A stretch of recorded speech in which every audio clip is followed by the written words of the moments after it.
আজকে আমরা যে সিনেমাটা রিভিউ করব সেটার নাম সুপার বয়েস অফ মালিগাঁও। মহারাষ্ট্রের নাসিক জেলার একটি মুসলিম অধ্যুষিত গ্রাম মালিগাঁও। এই গ্রামের কিছু স্বপ্নবাজ বন্ধুরা মিলে কিভাবে আস্ত একটা লোকাল প্যারোডি সিনেমার জনরা বানিয়ে ফেলেছিল সেটা নিয়েই মূলত এই সিনেমাটা। আর সবচেয়ে ইন্টারেস্টিং ব্যাপার হলো এই সিনেমাটা কিন্তু নির্মিত হয়েছে সত্য ঘটনা অবলম্বনে। এক্সপ্লেনেশনের ফাঁকে ফাঁকে আমি সেই সত্যিকারের চরিত্রগুলো নিয়েও কথা বলবো। চলুন শুরু করা যাক সুপার বয়েস অফ মালিগাঁও সিনেমার কাহিনীর ব্যবচ্ছেদ।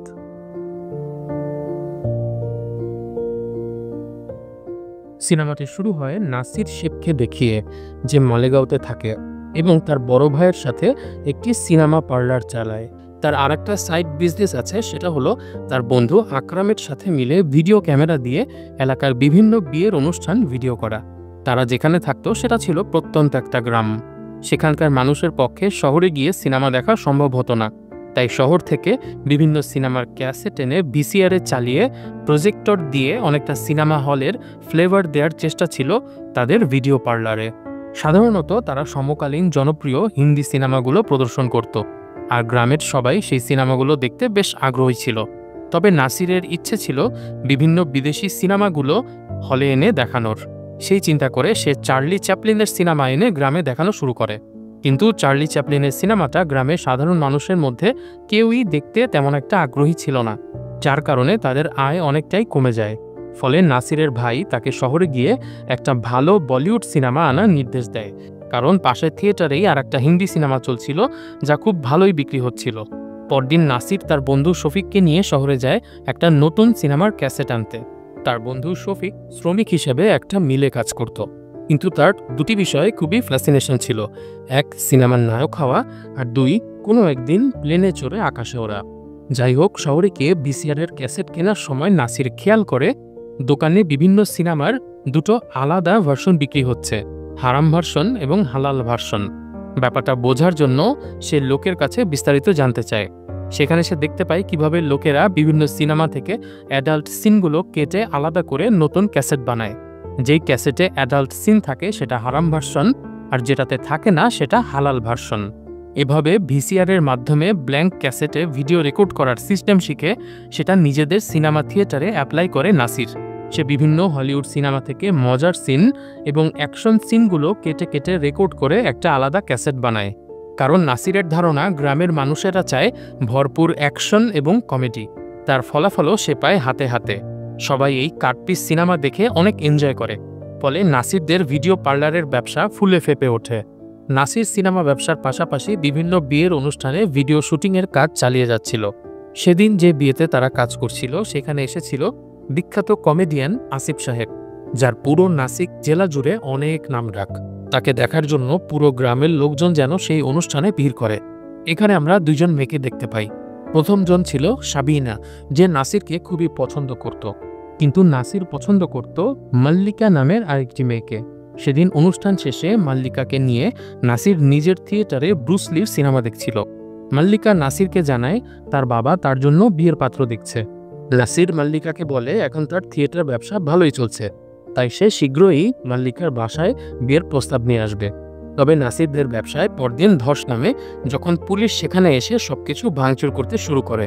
কারণ এভাবে বিদেশি সিনেমার কাটপিস কপি করে দেখানোটা পাইরেসি আইন অনুযায়ী দণ্ডনীয় অপরাধ। তাই আইন অনুযায়ী পুলিশ তাদের থিয়েটার বন্ধ করে দিতে চায়। তবে আপাতত নাসিরের ভাই পুলিশকে টাকা দিয়ে বিষয়টি মীমাংসা করে, কিন্তু সেদিন থেকে তাদের সেই কাটপিসের ব্যবসা চিরতরে বন্ধ হয়ে যায়। নাসির বুঝতে পারছিল না তার ব্যবসা বাড়ানোর জন্য কি করা উচিত। সে সিদ্ধান্ত নেয় অন্যের ছবি নকল করে চালালে যেহেতু পাইরেসি ঝামেলায় পড়তে হয়, তাই এখন সে নিজেই সিনেমা বানাবে। নিজের বানানো থিয়েটারে নিজের সিনেমা দেখাবে। সেখানে পাইরেসির আর কোনো ঝামেলাই থাকবে না। সিনেমা বানাতে যা যা লাগে সব কিছুর লিস্ট করে সে তার বন্ধুদের নিয়ে আস্তে আস্তে নিজের লক্ষ্যের দিকে এগিয়ে যেতে থাকে। তবে শুরুর দিকে শফিক ছাড়া তার অন্য কোনো বন্ধুই তাকে তেমন একটা পাত্তা দিচ্ছিল না। মানুষ মুম্বাইতে বছরের পর বছর ঘুরেও একটা সিনেমা বানাতে পারে না, আর নাসির এই অজপাড়া গ্রামে বসে বানাবে সিনেমা, এ তো অসম্ভব।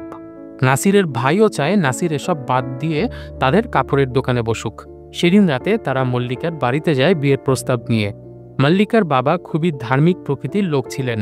তিনি স্বভাবতই নাসিরের সিনেমা পাগল মনোভাবকে পছন্দ করতেন না। তার উপরে মাল্লিকা সম্প্রতি আইএ এক্সাম পাশ করেছে, তাই তার জন্য অনেক ভালো ভালো সম্বন্ধ আসছে। ইতিমধ্যে তারা মাল্লিকার বিয়েও ঠিক করে ফেলেছে মুম্বাইয়ের এক ভালো পরিবারের ছেলের সঙ্গে। এ কারণে মাল্লিকার বাবা নাসিরদের প্রস্তাব প্রত্যাখ্যান করে, যা নাসিরের হৃদয় ভেঙে দেয়। মাল্লিকা শেষ একবার দেখা করে নাসিরকে বোঝায় যে তার কাজের ওপর মনোযোগ দেওয়া উচিত এবং বড় কিছু করে সবাইকে দেখানো উচিত। নাসিরের বন্ধু ফারুক ছিল একজন লেখক। তার ইচ্ছে ছিল একদিন তার লেখায় স্ক্রিপ্টের সিনেমা দিয়ে মুম্বাইতে ফিল্ম বানানো হবে। নাসির শুরুর দিকে এই ফারুককেই তার সিনেমার স্ক্রিপ্ট লেখার প্রস্তাব দিয়েছিল, তবে ফারুক সেটা হেসে উড়িয়ে দিয়েছিল। তবে যেদিন ফারুকের সৎমা এবং বাবা সমস্ত পত্রিকা এবং তার সমস্ত বই বিক্রি করে দেয়, সেদিন ফারুক সিদ্ধান্ত নেয় নাসিরের সঙ্গে কাজ করবে এবং সেখান থেকে যা আয় করবে সেটা দিয়ে বাড়ি ছেড়ে শহরে চলে যাবে। কি সিনেমা বানানো যায় সেটা নিয়ে সিদ্ধান্ত নেয়ার জন্য তারা সব বন্ধুরা একত্রিত হয়। নাসির তার বন্ধুদেরকে বলে তারা মালেগাঁওয়ের সঙ্গে সম্পর্কযুক্ত একটা সিনেমা বানাবে, যেখানে প্রচুর কমেডি থাকবে এবং লোকেরা এর সাথে নিজেদেরকে রিলেট করতে পারবে। আর সিনেমাটা হবে জনপ্রিয় সিনেমা শোলের প্যারোডি, ওই যে এ হাত মুঝে দে দে ঠাকুর, ওই সিনেমাটার প্যারোডি আর কি। তার সব বন্ধুরাই সোল্লাসে সহমত দেয় তার কথায়। সিনেমার নাম ঠিক করা হয় মালিগাঁও কা শোলে। তারা সবাই মিলে অরিজিনাল শোলে সিনেমাটা বারবার দেখে খুঁটিনাটি সব আয়ত্ত করে নেয়। যেহেতু এটা একটা প্যারোডি সিনেমা হবে, কাজেই মূল সিনেমার কাহিনীগুলোকে হাস্যকর রূপ দিতে থাকে তারা। এবার প্রয়োজন নায়ক নায়িকা ভিলেন এসব চরিত্রগুলো কাস্টিং করা। শফিকের অনেক ইচ্ছে ছিল সিনেমাতে অডিশন দেওয়ার, কিন্তু পরদিন অডিশনের সময় সে অডিশন দেওয়ার আগেই বাকি সব পুরুষ চরিত্রগুলো অন্যান্য বন্ধুদের দিয়ে কাস্ট করিয়ে দেয় নাসির। এবার তাদের প্রয়োজন ছিল দুইজন নারী চরিত্রে। সমস্যা হলো তাদের গ্রামের কোনো মেয়েই এই ধরনের সিনেমায় কাজ করতে রাজি ছিল না। তারপরও সেখানে একজন মহিলা আসেন অডিশন দিতে, যিনি বলেন তিনি সিনেমাতে কাজ করবেন, কিন্তু ঘুমটা দিয়ে মুখ ঢেকে রাখবেন। শোলে সিনেমাতে দুটি নারী চরিত্র ছিল, রাধা এবং বাসন্তী। আপাতত রাধা চরিত্রে সেই মেয়েটিকে নেওয়া হয়, কিন্তু বাসন্তী চরিত্রের জন্য চটপটে আধুনিক একটা নায়িকা দরকার।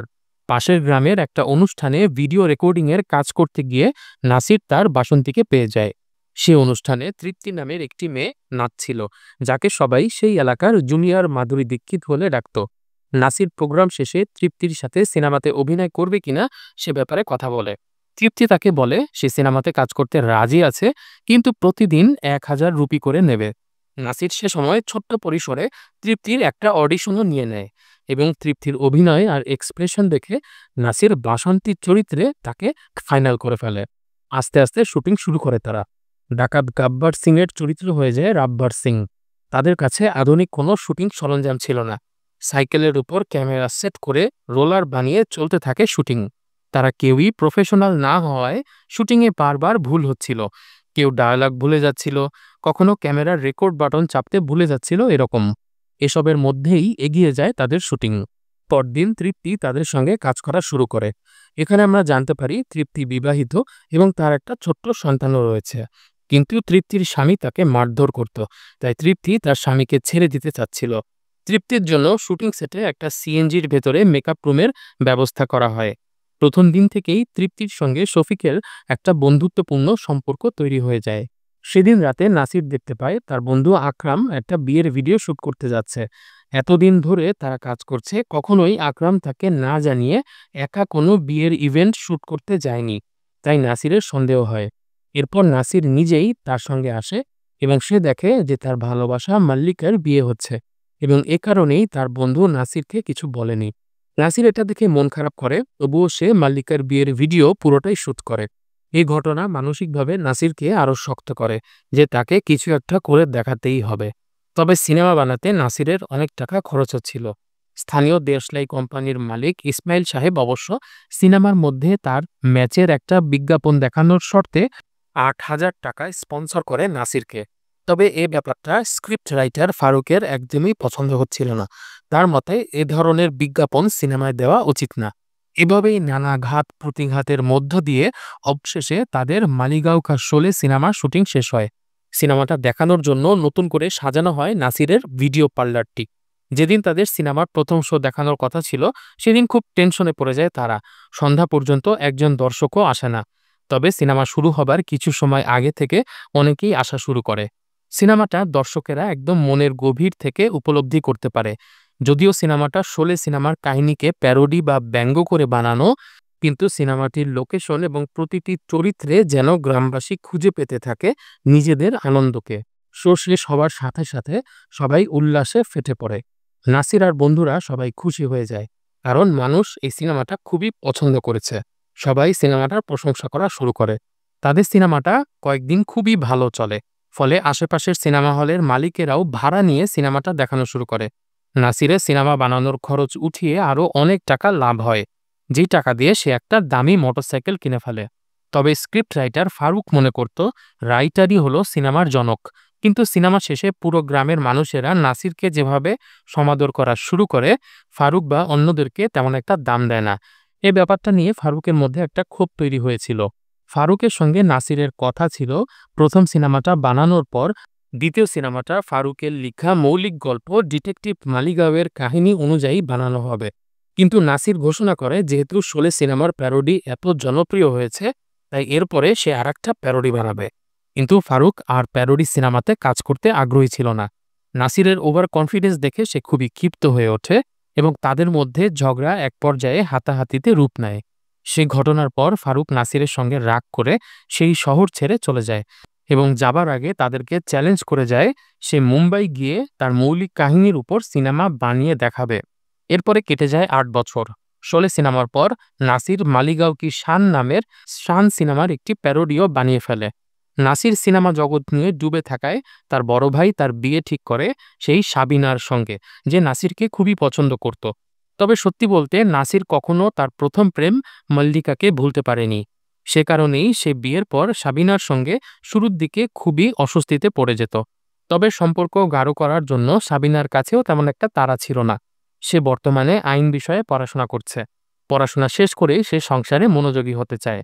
এদিকে সেই স্ক্রিপ্ট রাইটার ফারুকও কিন্তু মুম্বাইতে গিয়ে খুব একটা সুবিধা করতে পারছে না। সেখানকার বড় বড় ডাইরেক্টররা তার সঙ্গে দেখাই করতে চাচ্ছিল না। একমাত্র ফারহান আক্তারের সঙ্গে ছবি তোলা ছাড়া তার অন্য কোনো উন্নতি হয়নি মুম্বাইতে গিয়ে। কিন্তু প্যারোডি সিনেমা বানিয়ে নাসির কিন্তু গত ৮ বছরে মালিগাঁওয়ের অন্যতম জনপ্রিয় মানুষই পরিণত হয়েছে। একসময় সেখানকার জনপ্রিয় কমেডিয়ান আসিফ সাহেবের শো দেখার জন্য সবাই অপেক্ষা করত। আর এখন সেই আসিফ নিজেই মঞ্চে নাসিরকে ডেকে নেয়। আসিফের কাছ থেকে নাসিরের অন্যান্য বন্ধুরা জানতে পারে মাত্র ৩০,০০০ টাকা খরচ করে বানানো শোলে সিনেমাটা চালিয়ে নাসির ৩ লক্ষ টাকারও বেশি আয় করেছে। এটা শোনার পর তাদের মধ্যে প্রতিক্রিয়া শুরু হয়। তার বন্ধু আকরাম আসিফ সাহেবের সঙ্গে ছবি তুলতে গেলে তাকে সরিয়ে দেওয়া হয়। সবকিছু মিলিয়ে তারা বুঝতে পারে সমস্ত সফলতা, অর্থ এবং সম্মান শুধু নাসিরই পাচ্ছে। তাই নাসিরের বন্ধুরা নাসিরকে বলে দেয় যে এখন আর তারা তার সঙ্গে কাজ করতে পারবে না।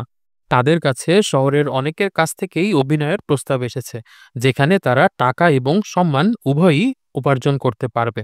এখন নাসির তাদেরকে বোঝানোর চেষ্টা করে যে আজ পর্যন্ত যা কিছু সে করেছে তাদের সমর্থনেই করেছে। কিন্তু তার বন্ধুরা মানতে নারাজ। তারা একসময় নাসিরকে ত্যাগ করে নিজ নিজ লক্ষ্যে চলে যায়। একে একে সবাই চলে গেলেও একমাত্র শফিকই নাসিরের পক্ষে ছিল। তবে বন্ধুরা চলে গেলেও নাসিরের স্ত্রী সাবিনার সঙ্গে তার সম্পর্ক ধীরে ধীরে ভালো হতে থাকে। মুম্বাইতে কাজ না পাওয়ায় ফারুকের আর্থিক অবস্থা আরও খারাপ হচ্ছিল, কিন্তু তবুও সে ফিরে আসছিল না, কারণ সে ফিরে এলে গ্রামের সবাই তাকে নিয়ে মজা করবে। কিন্তু হঠাৎ একদিন সে জানতে পারে তার বাবা হার্ট অ্যাটাক করে মারা গেছে। তখন সে গ্রামে ফিরে আসে। তার বাবাকে সমাধিস্থ করার পর সেদিন রাতে ফারুক নাসিরকে আবারও মৌলিক সিনেমা বানানোর পরামর্শ দিলে নাসির জানায় সে বিভিন্ন লোকের কাছ থেকে প্যারোডি সিনেমা বানানোর জন্য স্পন্সরের অফার পাচ্ছে। সেই কমেডিয়ান আসিফ সাহেব তার পরবর্তী সিনেমাতে অর্থ লগ্নি করার ঘোষণা দিয়েছে।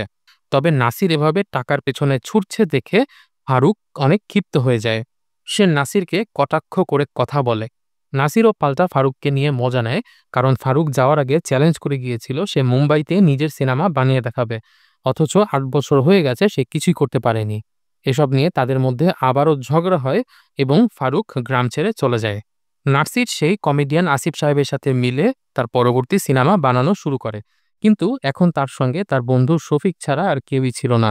তাই শফিককেই সেই সিনেমার জামাই চরিত্রের একটা রোল দেয়। এটা ছিল শফিকের কাছে অনেকটা স্বপ্নের মতো। সে সারা জীবন কল্পনা করেছে নিজেকে সিনেমার বড় স্ক্রিনে কেমন লাগে সেটা ভেবে। আজ তার সেই স্বপ্ন সত্যি হতে চলেছে। সিনেমাতে কাজ করার সুবাদে শফিকের সাথে নায়িকা তৃপ্তির বন্ধুত্ব আরও গাঢ় হয়ে ওঠে। আমরা আগেই জেনেছি তৃপ্তির স্বামী তার উপরে অনেক অত্যাচার করত। নাসিরের স্ত্রী সাবিনা ততদিনে আইন বিভাগে পাশ করে লয়ার হয়ে গেছে। তৃপ্তি তার সাহায্য নিয়ে তার স্বামীকে ডিভোর্স দিয়ে দেয়। শফিকের ইচ্ছে ছিল ডিভোর্সের পর তৃপ্তিকে বিয়ে করবে সে। কিন্তু শফিকের মন ভেঙে যায় যখন সে দেখতে পায় সিনেমাতে তার চেহারাই দেখানো হয়নি। যে সমস্ত জায়গাতে তার শট ছিল সব কেটে দেয়া হয়েছে। নাসির জানায় সিনেমার স্পন্সর আসিফ সাহেবের কথা অনুযায়ী এসব সিন এডিট করতে হয়েছে তাকে। নাসির যেভাবে সিনেমাগুলোর প্যারোডি করে বানাতো সেগুলো তাদের গ্রামের সবাই অনেক পছন্দ করত। কিন্তু যখনই সে স্পন্সরদের কথা অনুযায়ী সিনগুলোকে কাট করে সিনেমা দেখানো শুরু করলো, তখন থেকেই তার সিনেমার জনপ্রিয়তায় ভাটা পড়া শুরু করে। একসময় এমন অবস্থা হলো যে টিকিট বেচার টাকা দিয়ে তাদের বিদ্যুতের বিলও উঠত না। ফলে এক পর্যায়ে নাসির তার বড় ভাইয়ের চাপে বাধ্য হয় সিনেমা বানানো ছেড়ে দিতে। ইতিমধ্যে ফারুকও মুম্বাইতে অনেক প্রযোজকের সঙ্গে দেখা করেছে, কিন্তু সবাই এক বাক্যে তার কাহিনী রিজেক্ট করে দেয়, এই বলে যে তোমার কাহিনীর গোড়াপত্তন ঘটেছে মালাগাঁও গ্রামে, আর একটা গ্রামের সিনেমা এই শহরে কেউ দেখতে আসবে না। এভাবেই আরও ৬ বছর কেটে যায়। নাসিরের সেই ভিডিও পার্লার বা থিয়েটারটা পরিবর্তিত হয়ে যায় রেস্টুরেন্টে। এককালের সিনেমার ডাইরেক্টর এখন হোটেলের ম্যানেজারের সিটে বসে সবার খাবারের বিল নিতে থাকে। বাস্তবতার চাপে সিনেমার লাইন ছেড়ে দিতে বাধ্য হয়েছে সে। অথচ এই সিনেমার কারণেই তার সমস্ত বন্ধু তাকে ছেড়ে চলে গেছে। এই দীর্ঘ যাত্রায় কেবলমাত্র শফিকই তার পাশে থেকেছে। কিন্তু একসময় শফিক অনেক অসুস্থ হয়ে পড়ে। তার কাশি দিয়ে রক্ত পড়া শুরু করে। শহরে গিয়ে ডাক্তার দেখিয়ে নাসির জানতে পারে শফিকের ক্যান্সার হয়েছে। এরপর শফিকের কেমোথেরাপি শুরু হয়। সব বন্ধুরা শফিকের এই খারাপ সংবাদ পেয়ে সব ভেদাভেদ ভুলে তাকে দেখতে চলে আসে। সবাই শফিককে দেখতে আসলেও নাসিরকে অ্যাভয়েড করছিল, কারণ নাসিরের প্রতি রাগ তাদের তখনও ছিল। কিমোথেরাপির ধকল না নিতে পেরে শফিকের সব চুল পড়ে যায়, কিন্তু তখনও তাকে উৎসাহ দিতে তার সব বন্ধুরা এসেছিল। তবে সবাই আসলেও ফারুক তখনও অভিমান করেছিল নাসিরের উপর। তবে শফিকের অনুরোধে সেও অভিমান ভেঙে গ্রামে চলে আসে। অনেকদিন পর সেই রাতে গ্রামে নাসিরের রেস্টুরেন্টে তারা প্রাণ ভরে আড্ডা দেয়। রাতে খাওয়া দাওয়ার পর নাসির ফারুকের কাছে স্বীকার করে তার কথা না শুনে, স্পন্সরদের কথা শুনে সে তার নিজের ক্যারিয়ার শেষ করেছে। তার উচিত ছিল ফারুকের কথা শুনে অনেক আগেই প্যারোডি সিনেমা না বানিয়ে মৌলিক সিনেমা বানানো। তবে ফারুক এত বছর পর নাসিরের প্রশংসা করে বলে, বছরের পর বছর মুম্বাইতে নিজের কাহিনী নিয়ে ঘুরে সে বুঝতে পেরেছে সেখানকার লোকেরা সিনেমা বানায় শহরের লোকদের জন্য। এই গ্রামের মানুষদের জন্য গ্রামের লোকেশনে সিনেমা বানানো তারা পছন্দ করে না।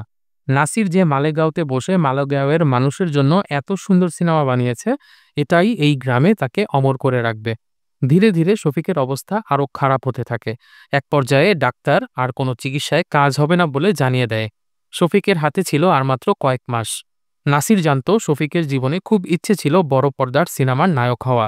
তাই সে সিদ্ধান্ত নেয় শফিক মারা যাওয়ার আগে সে আরেকটা শেষ সিনেমা বানাবে, এবং সেই সিনেমার নায়ক থাকবে শফিক। সে ফারুকের কাছে যায় এবং তাকে সেই সিনেমার কাহিনী লিখতে বলে। ফারুকের একটা মৌলিক কাহিনী ছিল, যেখানে ভিলেন ছিল একজন তামাক ব্যবসায়ী বা টোবাকো কিং, যে তামাক বিক্রি করে যুব সমাজকে নিজের দখলে রাখতে চাইত। এই তামাক ব্যবসায়ী বা টোবাকো কিং এর বিরুদ্ধে যুদ্ধে নামে এক সাধারণ মিল শ্রমিক।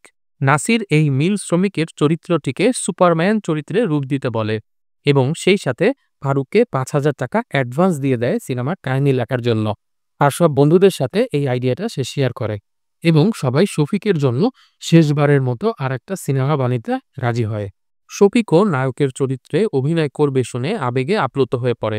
এমনকি ভিলেন চরিত্রে অভিনয় করার জন্য আকরামও চলে আসে মালেগাঁওতে। আকরাম তখন শহরে গিয়ে ফিল্ম ইন্ডাস্ট্রিতে ভালোই নাম করেছে, কিন্তু নাসিরের অনুরোধে নিজের শখের চুলগুলো কেটে টাক মাথার টোবাকো কিংয়ে পরিণত হতে বিন্দুমাত্র দ্বিধা করে না সে।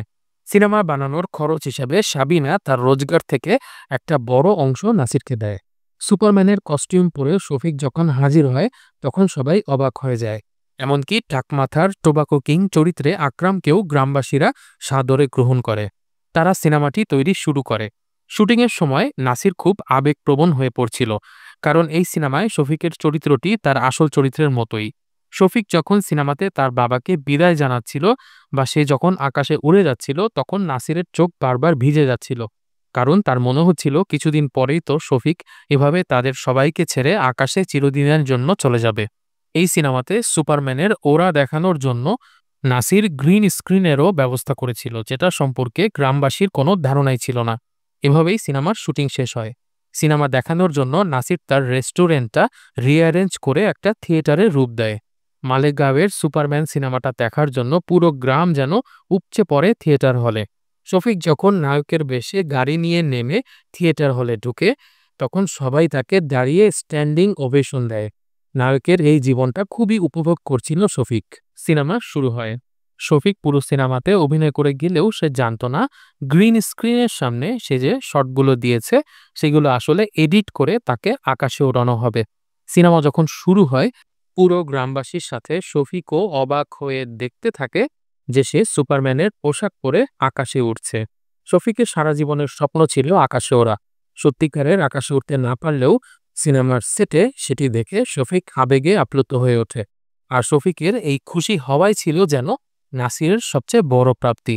সিনেমার একটি দৃশ্যে দেখানো হয়েছিল শফিক সমস্ত গ্রামবাসীকে সাহায্য করেছিল এবং চিরতরে গ্রামে অমর হয়ে গিয়েছিল, যেটা দেখে শফিক খুবই আবেগপ্রবণ হয়ে পড়ে, কারণ সে মৃত্যুর আগে বড় কিছু করতে চেয়েছিল আর তার স্বপ্ন পূরণ হয়েছে। এজন্য সে মনের ভেতর থেকে নাসিরকে ধন্যবাদ জানায় এবং সিনেমাটা এখানেই শেষ হয়। বাস্তবের শফিক তার পরের বছরই ক্যান্সারের সাথে যুদ্ধ করে মারা যায়।